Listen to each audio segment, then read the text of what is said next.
Today, we're doing a tier list for the Lord of the Rings card game Core Set player cards. If you played the Lord of the Rings card game, you know these cards. I know your face. There are a lot of cards in this list, so I'm just going to jump right into it. By the way, this is Jackson Warfield's Game Room. Jackson Warfield. I have another list where I put together the top 10 heroes of the Lord of the Rings card game Core Set. Consider this part 2 in the series. We're going to start off, we're going to do the ally cards. So these are the cards that you put into play and they join your team. Starting with tactics allies, specifically Beorn. Beorn is a big chunky hero. Well, no, he's not actually a hero. He just looks like a hero. He becomes a hero later, but that's beside the point. In the Core Set, he's just an ally, but he's a B tier ally. Beorn is great because... God damn it, I keep scrolling. Beorn is great because if you get him into play, it feels like you have an extra hero. And in the Core Set, that's a very special feeling. It's also something that you, in theory, could use with sneak attack. Beorn is a great use for sneak attack if you're not already using sneak attack on an ally we're going to talk about in a little bit. That's why Beorn is B tier and not A tier. It's also really expensive. I don't even think any card ever comes in as more than a cost of 6 later in the game. Super strong attack, super strong defense, and can do a one-time attack where he just like blows someone off the board. And that's what Beorn does kind of in the story. He just kind of shows up. He's this bear. So Beorn, B tier. Next ally is the Gondorian Spearman. The Gondorian Spearman is also a B tier ally, although I almost put him in the A tier. What the Gondorian Spearman does is he's a chump blocker, but what he does is he does a damage before any attacker actually gets the attack off. So if you have an enemy with only 1 life left, the Gondorian Spearman can take him out. This can be comboed very well with Thalin, who's one of the heroes of the Core Set, for any quest where you have a lot of 2 health enemies. If Thalin's committed to the quest, they take 1 damage. Then when they come and engage you, Gondorian Spearman just takes them out with the tip of his spear. It's a great combo, actually. It's especially good in Khazad-dûm, where you have a lot of orcs and goblins that have only 2 health. So it's part of a great combo, but outside of that, it's kind of just a one-time, just like take a health off and then he's kind of gone. So Gondorian Spearman, he still costs 2. If he costs 1, he'd be like S tier, but he is a 2-cost ally, so B tier. Next ally, the Horseback Archer.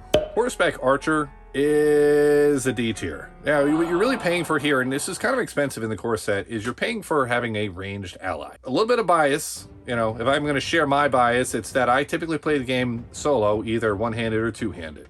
If I'm feeling really bold, I'll play it 3-handed. I've played it cooperatively a few times, but honestly, for me at least, ranged maybe doesn't come into play as much. You know, just sharing my bias here. You're coming here to bias.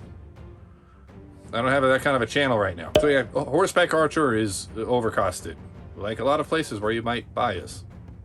All right, let me beat that dead horse. Although that's the other problem with Horseback Archers is that horse will be dead because not a lot of defense. It's really just a ranged attack. Like I said, D tier. Next ally, Veteran Axe Hand. Veteran Axe Hand's actually a B tier. Here's the thing is that Veteran Axe Hand, the fact that it's a dwarf ally ends up being pretty good when you're doing the Dwarves of Durin and the Dwaro Delph cycle, and you start getting a lot of dwarves and get dwarf bonuses and stuff. But believe it or not, you actually use the Veteran Axe Hand a lot in a lot of the early quests in the game, even if you have just a Core Set, because he's got the 2 attack and he's not as expensive as the Horseback Archer. So you'll end up trotting him out there a surprisingly large number of times. Oh, he's a pretty good villain here. The fact that he's a dwarf is just a nice little bonus. So solid B tier ally. Now on to the Spirit Sphere. First ally is the Lorien Guide. The Lorien Guide, C tier, almost a B tier. So what the Lorien Guide does is when you commit the Lorien Guide to a quest, they get 1 willpower, but they also get to put progress on the active location. So it's effectively like kind of like a shitty version of having 2 willpower because, well, I mean, I guess in some ways, if you're gonna like lose the quest and actually fail, you still get the progress. But if you're failing in the questing phase, that's not good. That's a losing strategy. That's planning for failure, Morty. Even dumber than regular planning. It's kind of like how I learned after playing the game for a while that heroes that can take a lot of damage aren't really that useful because if you're taking any damage, you're probably in a bit of a problem spot. Paying 3 for effectively almost like 2 willpower, it's not bad. Especially on the Core Set, it's not bad. It could be better. That's why he's at the C tier. He or she. I'm actually not sure about this one. Next ally, the Northern Tracker. The Northern Tracker is obviously an S tier ally. They actually designed some quests later to specifically limit the impact of the Northern Tracker. When the Northern Tracker commits to a quest, you can put progress on every location in the staging area. Maybe when they designed the card, they didn't realize that that could end up being something like 8 locations sometimes. So you have locations that will come out later that'll specifically say that you can't put progress on, say, this location while it's in the staging area, because otherwise the Northern Tracker would just wipe the board. It is kind of expensive. The tracker is expensive, but it's worth it. So it's one of those cards you will actually tend to target if you get them into your hand. It takes a while to build up to 4 resources in the Spirit Sphere, especially outside of the core set, but excellent ally, one of the best in the game, S tier. Next up is the Wandering Took. The Wandering Took is the C tier ally. I'm not going to get into the Wandering Took Song of Earendil kind of cheesy way to get like unlimited threat reduction, because that's going over the line for me in terms of what's fair game for how to play. That's like clearly something they didn't intend in the game design. So since this isn't like a competitive card game and it's a cooperative game where you're working to beat quests together, I don't like it. So I'm not gonna really consider that. But Wandering Took overall is a C tier. It's nice if you're going for hobbits. Hobbits can be a little bit of a difficult deck to go with, and can also be an interesting card. It's just as far as moving threat around. So it's a fun card thematically, but it's enough that it's not bad. It's not an amazing card. So Wandering Took is C tier. I keep losing my scroll. On to the Leadership Sphere. We're starting off with the 6 cost, Brock Iron Fist. Brock Iron Fist is an ally you will only have in your deck if you just have the core set and haven't been able to replace him. Because in no way are you ever going to spend 6 on Brock Iron Fist, and that's kind of a dead spot in your hand unless you're losing a hero, in which case you already are in a bad spot and you don't want to ever lose a hero. It's not like Brock Iron Fist starts generating resources when you lose a hero. If he did that, that would be pretty good, but he doesn't. So Brock Iron Fist is a D tier. It's just too expensive. Maybe it was, I think, a miss on the design from the beginning. He should have been either someone that generated resources once he was in play as a hero, or was cheaper. So Brock Iron Fist is a D tier. Moving on to the next, also kind of expensive ally for leadership, which is Faramir. Faramir is an A tier. Faramir is great because Faramir is one of those end of game big questing push kind of an ally. So what he does is he adds +1 willpower to everyone else that's committed to the quest. At least committed to the quest while playing for 1 player. So that's really strong. So obviously you can get a questing, a questing number is very high. It's effectively a willpower number. If you play him late in the game, you're probably at a willpower of like 4 or 5 by him alone. One of the handful of leadership cards, in my opinion, in the core set that is not overcosted as a way of compensating for another player card that we're going to talk about in a little bit. So Faramir, firmly in the A tier, would maybe be S tier if he were, I guess, a little bit cheaper or did something else, because that's kind of, he's just like an end of round push. He's close to S tier though, but he's A tier. I'm not going to do a late change on him. The next ally, Guard of the Citadel.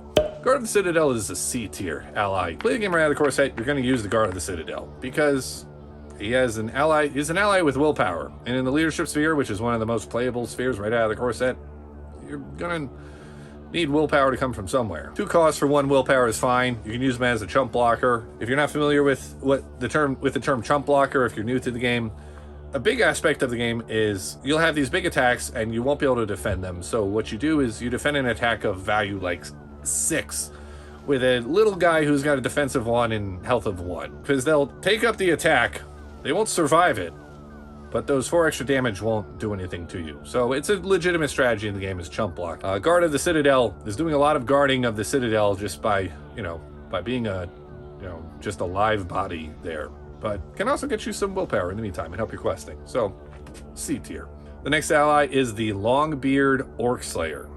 Longbeard Orc Slayer is a C tier, but he's almost down in the D tier, but not quite. Longbeard Orc Slayer is a dwarf ally. He's expensive though. He costs 4. But when he enters play, he does 1 damage to each orc in play. If you're playing against a lot of orcs, that can be pretty useful. And he's a dwarf, and dwarves have a thing about going up against orcs in a lot of these games, especially just with when certain cards happen to be released. At 0 willpower and only 2 attack, he's really not that different after that first entering play than the Veteran Axe Hand is. So if he were a 3, it'd be a little bit of a different story. But at 4 costs, I'm talking low C tier for Longbeard Orc Slayer. Next up is the Silver Share the load Archer. Silver Load Archer is a D tier.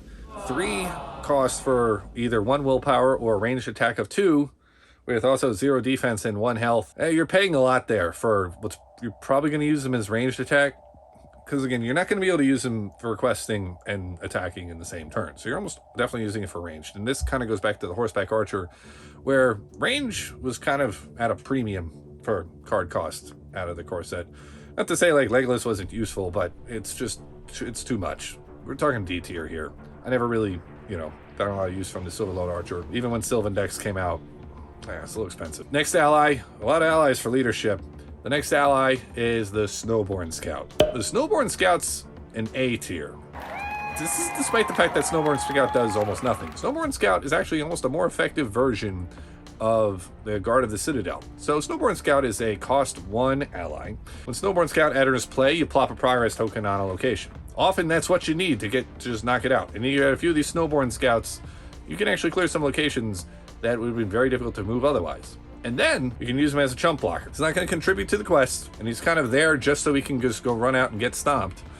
But he may end up making more of a difference than, say, the Guard of the Citadel for only 1 cost. So it's nice to have a lot of cheap cards in your deck. In Lord of the Rings, the card game, Snowborn Scout is an A tier. Also helps kind of combo with Rohan decks, which I remember when the first cycle was one of the only real theme decks you could go with for a bit. The next ally is the Son of Arnor. The Son of Arnor is a D tier. The Son of Arnor, it's interesting because when the Son of Arnor came out in the core set, it was one of those cards where it's just like, what the hell is this card doing? So what he does is when he enters play, you choose an enemy not engaged with you and just say like, come on, let's go. This little sad guy in a horse is just like, bring it. And that's a strange thing for someone without any defense to do. And having 2 attack is fine, but for 3 costs is also very expensive just to say like, hey, just get kind of screwed over here. Son of Arnor actually ended up working pretty well with the Dunedain archetype that came out.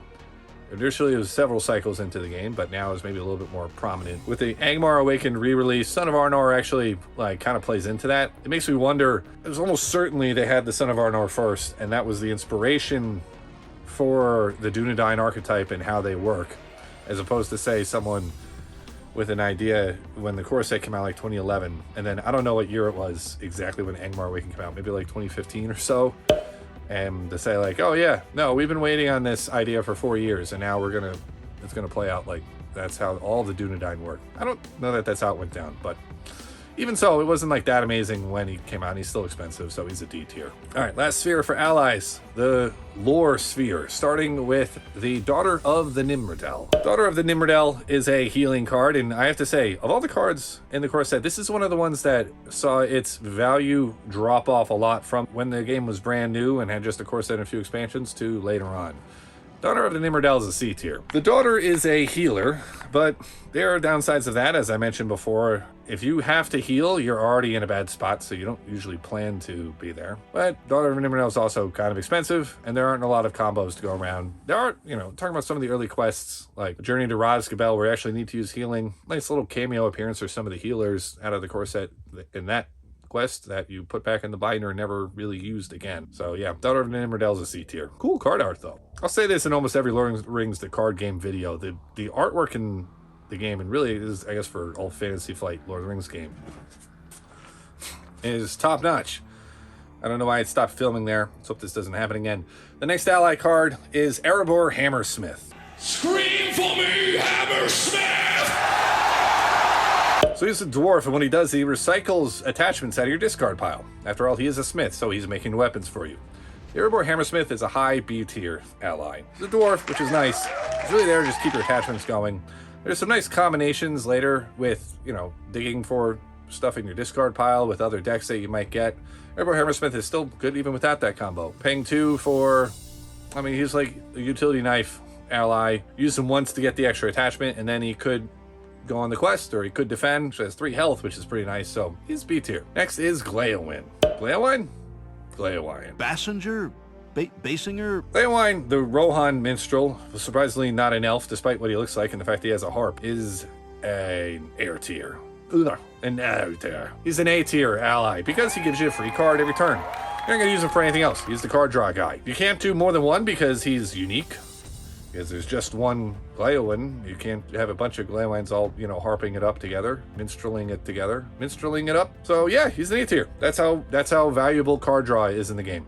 Someone who you pay 2 of gets your extra card the rest of the game. That's A tier easily. Henemarth River Song is the next ally. I don't want to be biased. I don't want to be biased here. He's an A tier. He's not an. He is almost an S tier. He is a total S tier if you are playing single-handed like I do by myself in my basement. But any other time, he's just like A tier, even gets a little bit less, because what Henomoth River Song does is let you see the top card of the encounter deck. When you're playing single-handed, you're only revealing one card per turn. So that's really good when you're only revealing one card per turn. Otherwise, he doesn't remove all the risk from the equation. Still good.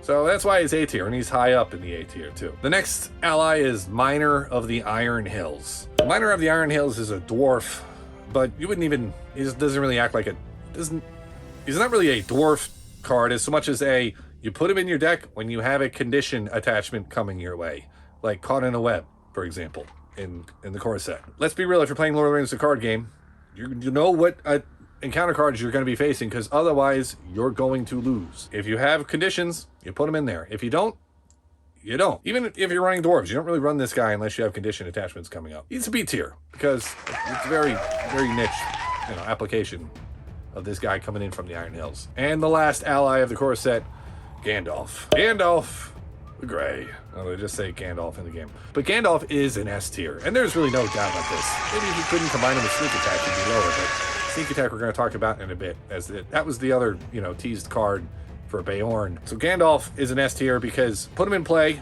you do a lot of cool shit. You either reduce your threat, draw cards, or do damage to someone. And then depending on if you paid for him or if you use Sneak Attack to get him in play, either comes back in your hand like almost immediately or at the end of the round. So you can use him like 6 times because you get 3 copies of the card, 3 copies of Sneak Attack. You use 3 Sneak Attacks and then you pay for him 3 times. And 5 cost isn't that much for a sphereless ally because, it only takes like 2 rounds to save up for that. So Gandalf is really, really good. S tier. Maybe the best, as an argument for the best ally or player card in the game. Moving on to attachments. You might not be as attached to these. This is not it.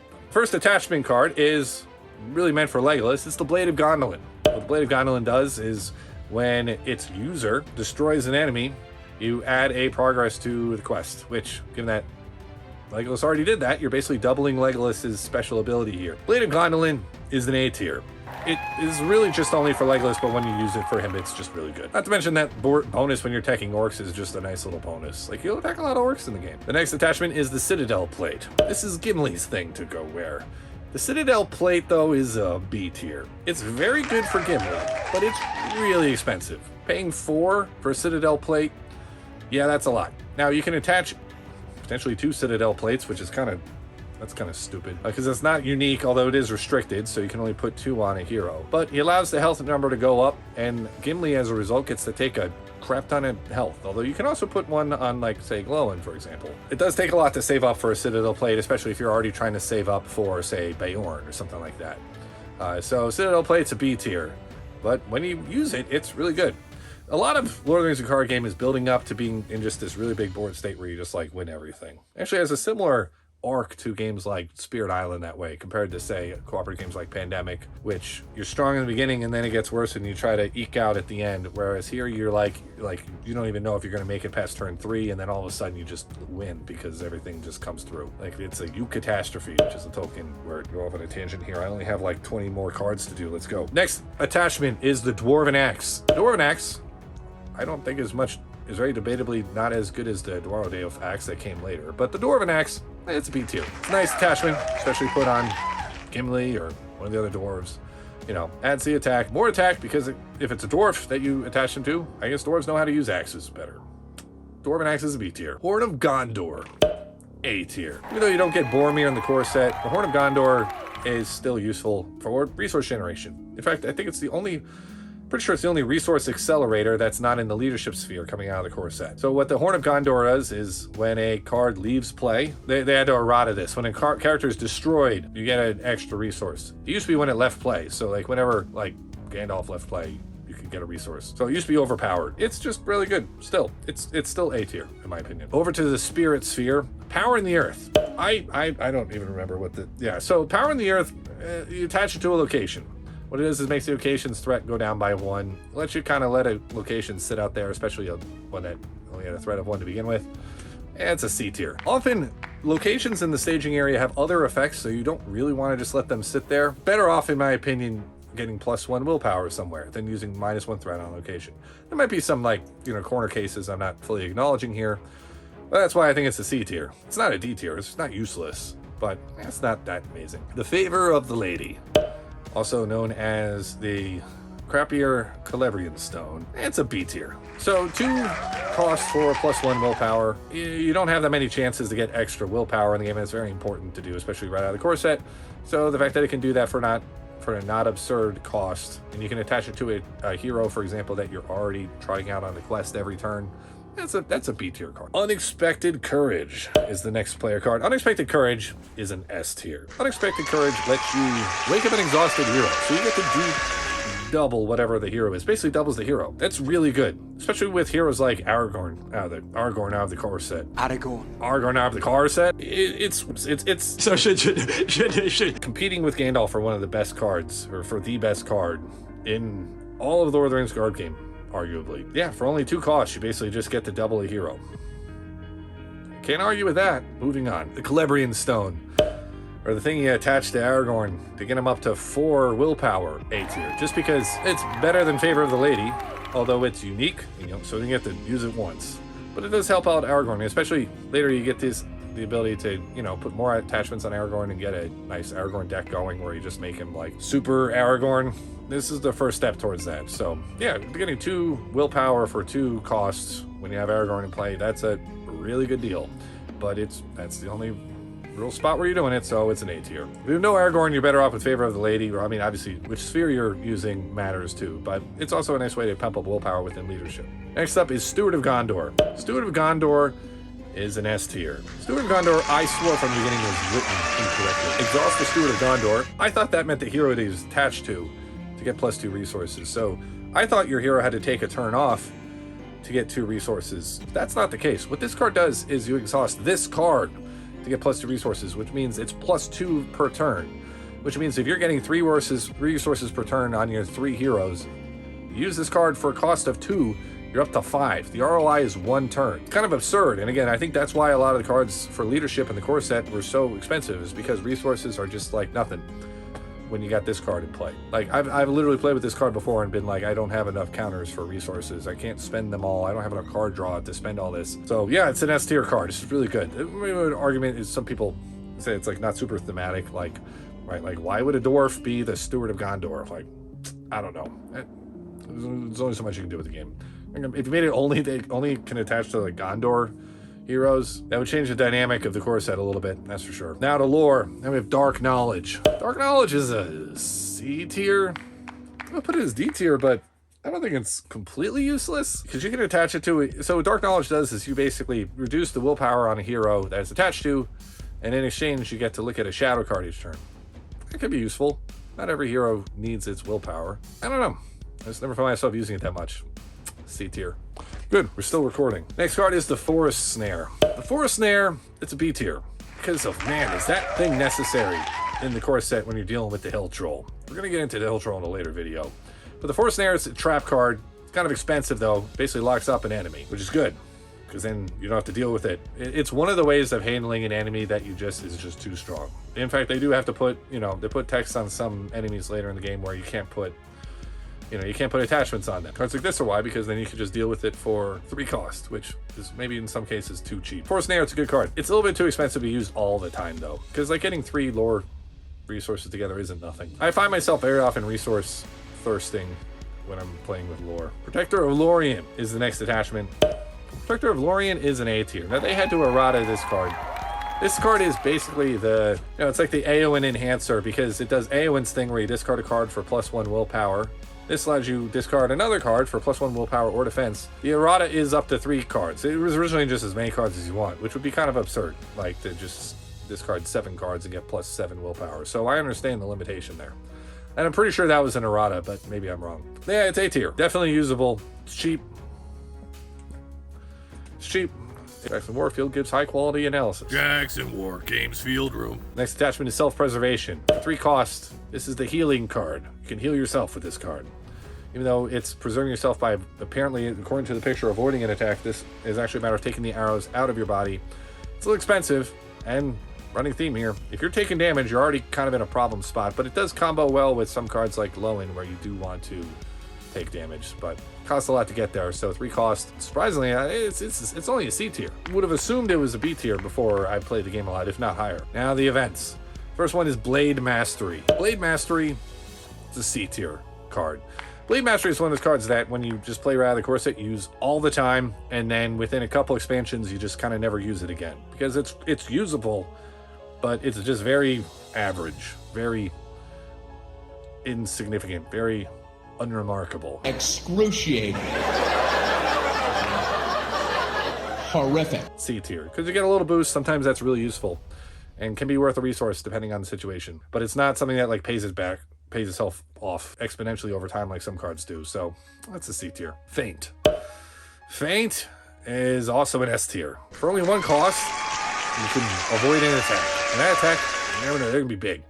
The Feint card can be a key one to winning a lot of scenarios, especially where you have a big badge you're fighting against. So usually it comes down to something like you have like 3 aces in the hole to go deal with an enemy that's just too much to handle. You got Feints, you got Gandalf showing up, and you got stuff like the Forest Snare. And Feint being only cost 1 and only needing 1 card to do it, super key. S tier card. Quick Strike. Quick Strike is a B tier card. The reason why Quick Strike's a B tier is because of the sequence of Lord of the Rings, the card game, where the enemies attack first and then you attack. You know, you basically use someone who would have been used up defending to go take out an enemy. So you get the benefit of the defense by virtue of not having to defend, and you do the attack you would have done anyway. So it can be a very great card in a pinch for only 1 cost.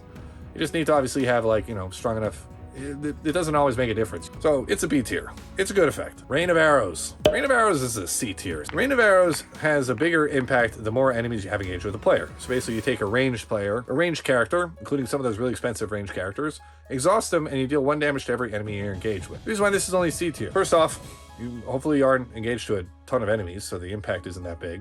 And 2, 1 damage to every enemy usually isn't enough to take them out of the game anyway. Often you'd rather just try to focus on 1 enemy so you get less attacks coming in against you. It's okay. It's C tier. Next card is Stand Together. Cost 0, but what this card lets you do is combine the defense of a bunch of different characters. So this is actually an underrated way to deal with very strong attacks, but everyone still has to defend to get it to work.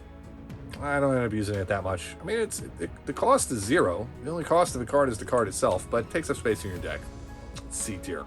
There are a lot of C tier events in the core set. Next card is Swift Strike. Swift Strike is the Gondorian Spearman effect, doubled, but only 1 time. So this one is another niche effect. It's another C tier card. Basically, you do 2 damage to an enemy before it attacks you, which is sometimes enough to take them out. In a pinch, it can be very good, and often other times, I mean, it's cost 2, so you can't always use it anyway. It's a little pricey, so it's C tier. Thicket of Spears is the next event. This is another tactics event. So this one, if you have all tactics heroes, you can spend 1 resource from each of their pools and basically say, no one's attacking me this turn. It's a B tier, because it takes a lot to get that going. And it's really, especially out of the core set, you're not doing mono sphere tactics decks. I wouldn't advise that. But sometimes it comes in handy, especially when you're able to start adding multiple spheres to individual heroes. It's like a super feint, but a super feint that just takes a lot of effort to start up. All right, now into Spirit. First we have a Light in the Dark. A Light in the Dark is also C tier. It reveals a shadow card. It doesn't reveal a shadow card. What the am I saying? It returns an enemy to the staging area. This can be good. It can be very useful in like 1 round, but this is actually one of those cards that doesn't pay off in the future and actually makes it worse, because a lot of enemies are bad on the turn they engage you. Because what happens is they'll be in the staging area, they count against the quest, then they engage you, and then they attack you immediately. So putting back in the staging area, yeah, you avoid that 1 attack, but at the expense of then being stacked up against you in the quest, and any engagement effects are at risk to trigger again. So a lot of enemies you're not going to want to do this with anyway. Good, still recording. Next we have a Test of Will. A Test of Will is an S tier card. This is the card that lets you cancel and encounter an attack. Huge. Huge. There's some quests, you know, Sleeping Sentry, you know, be advised about that guy, where you need this card, otherwise you're f***ed. This honestly, like, this is an auto include. Like, if you're building a Spirit deck, especially with not a ton of expansions, usually it's just like 3 of these, 3 Unexpected Courage, 3 of a few of the other cards we're going to talk about in a minute too. So like, yeah, it's no brainer. Great card. The Spirit event cards are stellar. Let's go keep going through these. Dwarven Tomb, S tier. Return an event card. Spirit event cards can be very good right out of the core set into your hand. So it basically doubles whatever card you want it to double in a way for 1 cost. Well, it doesn't really double it. It brings it back into your hand. It's really good. I don't know why it's just, I mean, it's Dwarven Tomb. It's not really a dwarf theme thing. It's just a good card. S tier. Fortune or Fate. This allows you to bring a hero back into play that's been destroyed. Yeah, for cost of 5. There are some heroes that'll be worth doing. You don't want your heroes to get destroyed, but this makes it better if they did. So we usually have like a copy or 2 just in case. It's a B tier. Just because it's like, actually, that's a very, it is a get out of jail card if that actually does happen. Because of the situations where you usually just like say, screw it, I'm going to start over. Losing a hero is one of them. So if you know you have a Fortune or Fate card, you get to, you know, avoid having to set up the game again sometimes. Hasty Stroke. This is the Shadow Cancellation card. S tier, but almost A tier. Oh, it's really close. So Hasty Stroke and canceling a Shadow Effect is huge because the Shadow Effects are one of the sources of randomness in the game. Hero cards like Loman aren't that great because Shadow Effects means you don't really know what an enemy's going to attack with at any given point. Unless you have a card like Hasty Stroke and you can cancel out the Shadow Effect. Yeah, it's an S tier. It's like an auto-include, like I said. Stand and Fight. So this card allows you to put an ally of any sphere back into your hand. Let you put an ally from your discard allows you to put an ally from your discard pile back into play, no matter what sphere it's a part of. So you can, for example, I remember there was some famous deck that came out with just a core set where if Beorn got discarded, you could then spend 5 spirit resources to get Beorn into play. It's kind of interesting way to play it. Like, that's very complicated, a little bit too stylistic for my taste, but it's a decent enough card. I'll give it a B tier for that reason. Strength of Will. Strength of Will is a D tier card. I just never use this thing. So what you do is when you travel to a location, you exhaust the character to get 2 progress on that location. So you want to have a character that has less than 2 willpower that you weren't already using in the questing phase, and you don't need to use as a chump blocker. And if it has less than 2 willpower, this card is worth it. Although you do get the immediate benefit there, so sometimes you can clear it out right away, but that's not even that great because it's not like you get to travel again. You just traveled, now your travel spot's empty. So it's a D tier. Never use this thing. Not all of the spirit cards are great. And then we have the Galadrim's Greeting.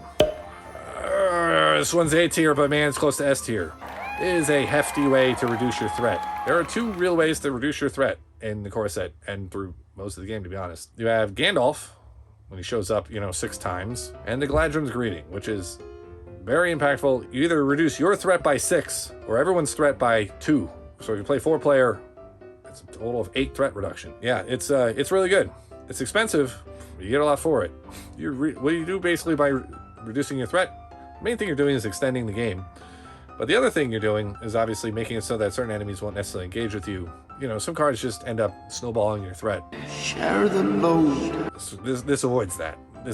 Avoids that whole problem, that whole disaster of a situation. So it's an A tier. If it were a little cheaper, it'd be an S tier, but it's an A tier. Will of the West. Will of the West is a C tier. What Will of the West does is it shuffles your discard pile back into your deck. Good thing to have happen because one of the ways you lose is your deck runs out. I just don't like that effect. It just kind of removes some of the tension from the game. I don't like that. Like, shuffle your whole deck back in. Like, just like, okay. You do that 3 times potentially with this card. Like, you just play forever. Would you an immortal elf? You see, if it were elf named, I would maybe think that was a connection, but it's Will of the West, so missed thematic tie there, I guess. C tier. All right, now leadership. We got Common Cause. Exhaust 1 hero you control to ready a different one. Okay, so you can exhaust a weaker hero to ready a stronger one. Don't really use it that much. It's fine. It's a C tier. Ever Vigilant. For 1 cost, ready an ally. That's actually pretty decent. It's still just a C tier though because you only get 1 activation out of it. For Gondor. For Gondor is a B tier. But when you get more Gondor cards, what For Gondor does is gives you +1 attack for all characters and +1 defense for all Gondor characters to the end of the phase, which can be very useful. It's kind of like a Faramir in a way. It's a B tier, mainly for when you get more Gondor cards. Arguably only a C tier otherwise, because it costs 2 though, it's not bad. That's B tier. Grim Resolve. Ready all ally cards for a cost of 5. Grim Resolve is B tier. That's often one of the effects that you win the game on, is when all of a sudden you can just do a ton of shit at once. I've been recording for a while, so that's why I'm swearing so much. What time is it? Yeah, Grim Resolve, it's very expensive though. 5 is tough, although it's leadership, so that makes it easier to stomach that cost. So it's a B tier card. It's a potential game winner. Sneak Attack. Sneak Attack is a 1 cost A tier card. What it does is it allows you to pop a card into play, and then it'll come back into your hand, so you get extra use out of the card. It's really meant for Gandalf. If you're not using it for Gandalf, you're probably doing something wrong. Maybe you have the Gandalf hero or something, I don't know. Am I still recording? Gun shy after that whole thing. I had to re-record like 3 characters there. The reason why Sneak Attack is an A tier and not an S tier is because with Gandalf, even though it's part of like the best combo in the game, with Gandalf, you use them 3 times with Sneak Attack, and then you use them normally. With Sneak Attack, you use them 3 times, and that's it. Although it is very cheap. But yeah, it's an A tier card. Almost S tier, but it's A tier. I'm leaving it in the A tier. Valiant Sacrifice. It's a B tier card. So this is one of those cards you want to include if you are going to have a lot of chump blockers, or you just other characters are going to leave play. It's a good way to get card draw. It's actually a pretty reliable way to get card draw, because especially in this game, again, like because of the chump blocking prevalence in strategy, you're going to have cards leave in play. So it's good. Good card draw. B tier. Now for lore, 5 costs gives you Beorn's Hospitality. So what you do is, if you're really like, if you're Fubar and all your heroes have damage, you play this and you heal everything, which is great, but it's really expensive. And man, you do not want to be in that situation. It's a C tier because I almost never use it. Gandalf Search is a D tier because I don't even need to remind myself. So you pay X, which is a number you choose, to look through that many cards in your deck, and you get to pick 1 card out. That's expensive. Come on. That's just not worth it. You pay 5 resources, look through 5 cards, top 5 cards in the deck. That's not worth it.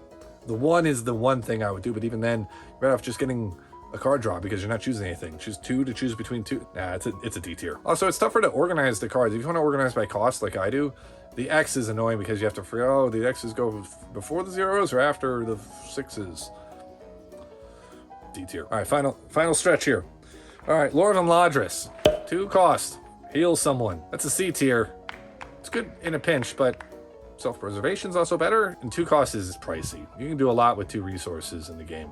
Healing, often you'll say like, I can handle this. We just won't take damage again. I'll just play for another ally that can take the hit instead of needing like this other character to get healed. Not always, but enough that it's C tier. Lorien's Wealth. For 3 cost, choose a player to draw 3 cards. 3 resources for 3 cards. Not nearly as good as the Glowwine payoff. It's a C tier card. That's just really expensive for a one-time effect.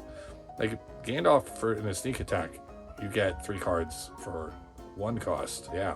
And you get to use Gandalf. Yeah, that's why that combo is so good. Radagast Cunning. That's a B tier card. This is another one of those cards that I used a ton right out of the core set because it's very usable. Kind of like, like Quick Strike. But then once you get just better cards, eventually it cycles out of your deck. But yeah, you ignore for 1 cost, you ignore the threat of an enemy in the staging area, which could be pretty big. You often pay 1 cost to remove, reduce 3 threat or something like that, which can be a big deal. You might be the difference in actually being successful in the quest and clearing out a location or a questing phase or questing stage. Quest B tier. And our last card is Secret Paths, which, like Radagast Cunning, is a B tier. Similar to Radagast Cunning. It's better than Radagast Cunning. It's not an A tier though. The reason why it's better is because it is harder to get locations out of the staging area. There's this concept in the game called location lock, because you can only travel 1 location per turn. You can only really remove 1 location per turn. So if you're playing with 4 players and you're revealing 4 encounter cards, you need ways to handle a lot of locations popping up. You're going to more often want to use this as opposed to Radagast Cunning. So it's a higher B tier, more like a B plus compared to like a B or B minus for Radagast Cunning. So Secret Paths is a B tier. Also, like the artwork on that one too. That one's also kind of cool. And there you have it. Tier list. That has now taken me all day to record this, so I'm going to accomplish anything else today. Hope you enjoyed the video though. Let me know if you agree or disagree with any of these. And we got more Lord of the Rings to card game videos to come. So see you next time on Jackson Warfield's Game Room.